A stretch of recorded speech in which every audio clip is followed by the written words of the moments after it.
Hi guys, this is Dr. Shree and welcome to AURICULATES Weekly News. Do you miss someone? Yeah, I miss Shreya too. Hope we'll meet her in the next video. Okay guys, without any delay, let's jump into today's news. In-service quota seats, which are reduced from 30% to 15% in Karnataka, on 27th of October, a court case went on in Karnataka's High Court. And the petitioner's advocate have submitted all the arguments regarding the court case on 27th of October. And the court now asked the government to reply on 27th arguments.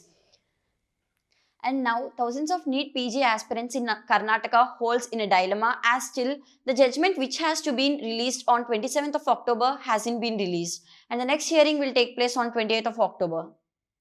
AIIMS Delhi issues the standard operated procedures for parliamentarians and the Doctors Association condemns the VVIP culture.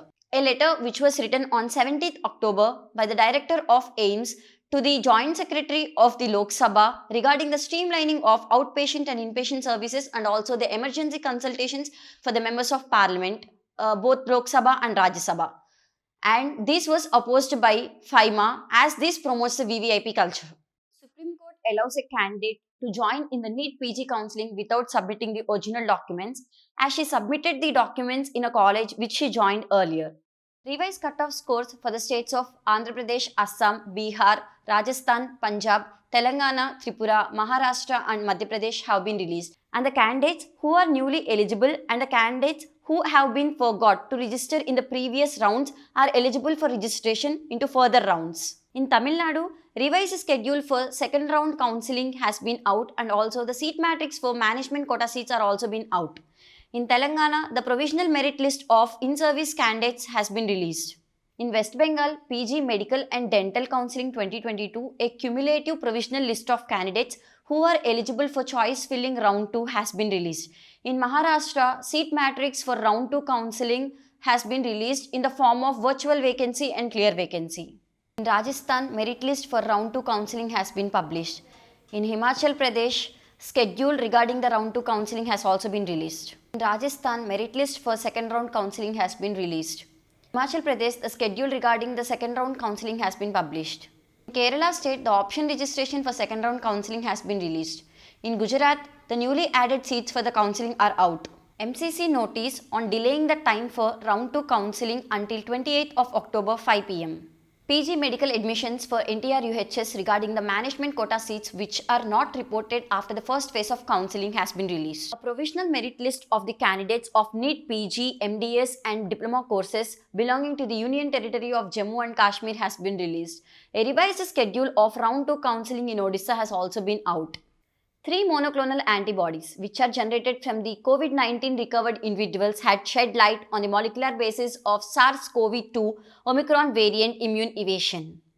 Universal access to safe drinking water needs an increased investment backed up by strong government institutions, says WHO, UNICEF and World Bank.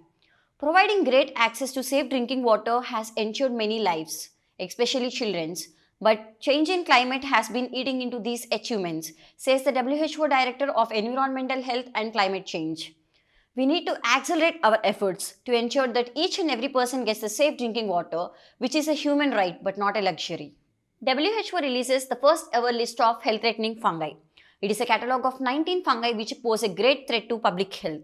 These fungi lack a rapid and sensitive diagnosis, and those that exist are neither widely available nor globally affordable.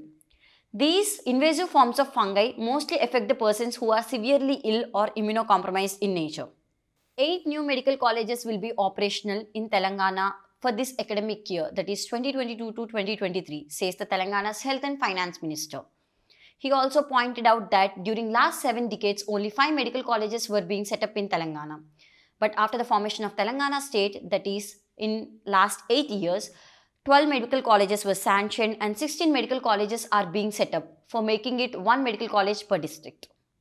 Supreme Court issues a notice on NMC's transfer petition in relation to the pleas challenging the direction for government fees in 50% private college seats. Say no to the lead poisoning. Theme of 10th International Lead Poisoning Prevention Week, that is from 23rd to 29th of October. About 1 million people every year die due to lead poisoning, most of it being children who are affecting from the long-term effects. UNICEF states that 1 in 3 children, up to 8 million people globally, have blood lead levels at or above 5 microgram per deciliter, and an immediate action is needed to address this problem. Guys, did we miss something? Yes, clinical scenario. Without any delay, let's jump into our clinical scenario.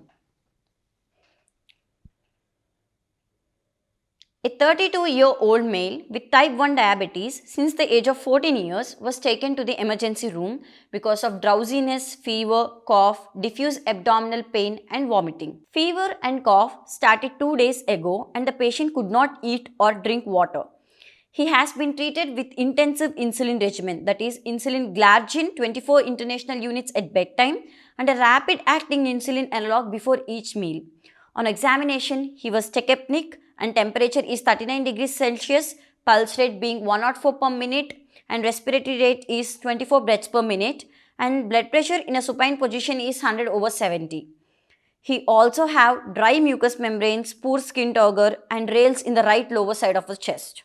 He was slightly confused. Lab investigation showed hemoglobin at 14.3 gram per deciliter, blood glucose 450 milligram per deciliter and white cell count raised up to 18,000 cells per cubic milliliter. And creatinine 1.4 milligram per deciliter, sodium is 152, potassium 5.3 and coming to pH it is 6.9 with PCO2 at 28 millimeter per Hg and bicarbonate is 9 milliequivalents per liter and urine ketones are positive. What is the diagnosis, guys?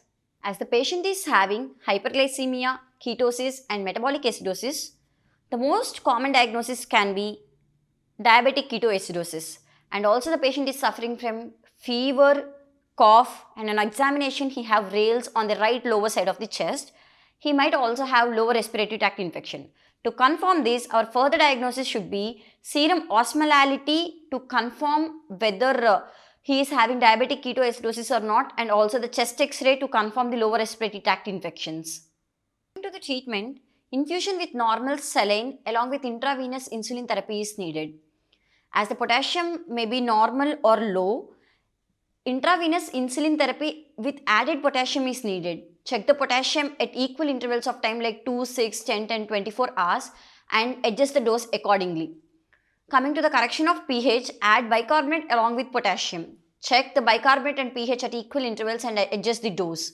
As the patient is having infection, you need to start him on antibiotics also. This treatment should be continued for about 48 hours. After his blood glucose levels reaching 150 mg per deciliter, then go for another problems like fever, nausea, vomiting and abdominal pain. That's it for today, guys. We'll meet you in next video. For more information, please like, share and subscribe to Auricle. For any updates and queries, please follow us on Instagram and Telegram by clicking the links given below. Bye guys.